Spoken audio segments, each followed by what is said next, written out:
ఉంటుందనుకుంటున్నారా, లేకపోతే మిమ్మల్ని దెబ్బ కొట్టాలనుకున్నారు కాబట్టి వాళ్ళని దెబ్బ కొట్టాలనుకుంటున్నారా?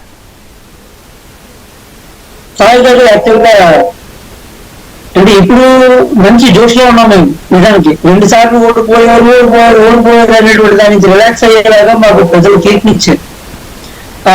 ఈ సందర్భంలో యాక్చువల్గా మేము ఈ మొన్నే అనేసి వాళ్ళగా పెద్దగా వాళ్ళని అనుమతించలేదండి. కానీ విశ్లేషణ ప్రకారం అయితే మేము తీసుకునే నిర్ణయాలన్నీ కూడా పెద్దలు బీజేపీతో పాటుగా మేము అందరం తీసుకున్న నిర్ణయాలు రాష్ట్రం గురించి, రాష్ట్ర ప్రజల గురించి. ఎందుకు అంటే సుందరరామ శర్మ గారు ఎంత చెప్పినప్పటికీ కూడా ప్రజలు ఇచ్చినటువంటి తీర్పు ఏమి రిఫ్లెక్ట్ చేస్తుంది అంటే ఖచ్చితంగా ప్రజా వ్యతిరేకత, ఈ ప్రభుత్వం మీద విపరీతమైనటువంటి వ్యతిరేకత ఉండి కసిగా కొట్టేశారు అనేటువంటి విషయాన్ని వాళ్ళు ఆల్రెడీ ఓటు రూపంలో చెప్పారు. ఎన్ని చెప్పుకున్నా ఇంక ఉపయోగం లేదు. ఇకపోతే ఇప్పుడు మా సీట్లలో సగం సీట్లు కూడా లేవు. అలాగని మేము ఏ పార్టీని కూడా గేలు చేయము. ఎందుకంటే మేము గతంలో గవర్నమెంట్ ఏర్పడినప్పుడు కూడా మేము చెప్పాము ఆల్రెడీ. ఏదో 1-2 కార్యక్రమాలు బాగున్నప్పుడు మా పవన్ కళ్యాణ్ గారు ట్వీట్ చేశారు మంచి కార్యక్రమాలని. నిజంగా మంచి కార్యక్రమాలు చేస్తే మా వైపు నుంచి తప్పనిసరిగా సహకారం అందిస్తామని చెప్పాం. కాకపోతే కరోనా టైం నుంచి ప్రధాయితూ ఒక్కసారి కూడా సరైనటువంటి విధానం పాపాన్ని పోకుండా కేవలం మా అధ్యక్షుడిని వ్యక్తిగతంగా దాడి చేయడం, వ్యక్తిత్వ ఆనందం చేయడం అనేటువంటివి చేయడానికి పదే ప్రయత్నించడం అనేవి జరిగాయి. దానికి మేము ఓర్చుకున్నాం. ప్రజలు తీర్పునిచ్చారు.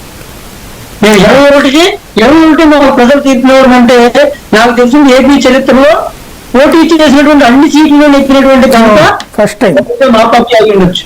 Right, correct. ఇంతవరకు కాబట్టి అటువంటి చాలా జోష్ అయినటువంటి ఇదిలో ఉన్నాం. ఖచ్చితంగా వైసీపీ అనేటువంటిది పునర్నిర్మించుకోవాలంటే పునఃసమీక్షించుకోవాలి. రాజకీయాల్లో ఏ పార్టీ కూడా సంపూర్ణంగా నాశనం కావడం అనేటువంటిది జరగదు. అంతేకాదండి, ఏ రాజకీయాల్లో గతంలో మనం మాట్లాడేటప్పుడు మీరు ఒకసారి ఉద్ఘాటించారు, రాజకీయాల్లో హత్యలు ఆత్మహత్యలు మాత్రమే ఉంటాయని. అలాగా ఈ రోజు తన పార్టీ స్వతసిద్ధంగా ఓడిపోవడానికి కానీ, లేదా ఈ స్థాయికి పడిపోవడానికి కానీ, రేపు పొద్దున్న నిలబడడానికైనా లేదా పడిపోవడానికైనా ఖచ్చితంగా వాళ్ళ పార్టీ తీసుకున్న నిర్ణయాలు ఆధారపడి ఉంటాయి. కానీ ఈ రోజుకి కూడా వాళ్ళు సమీక్షించుకుని సరైన విధంగా ఫైట్ చేయకపోతే వాళ్ళ పార్టీ అనేటువంటిది ఏ స్థాయిలో ఉంటుందో ఊహాతీతం. రాష్ట్రంగా చెప్పేది ఏంటంటే ఇప్పుడు మంచి జోష్లో ఉన్నామండి. మా అభ్యర్థులకి, ముఖ్యంగా టీడీపీ గెలిచినటువంటి పార్టీ నాయకులకి, కార్యకర్తలకి, అభ్యర్థులకి, అలాగే జనసేన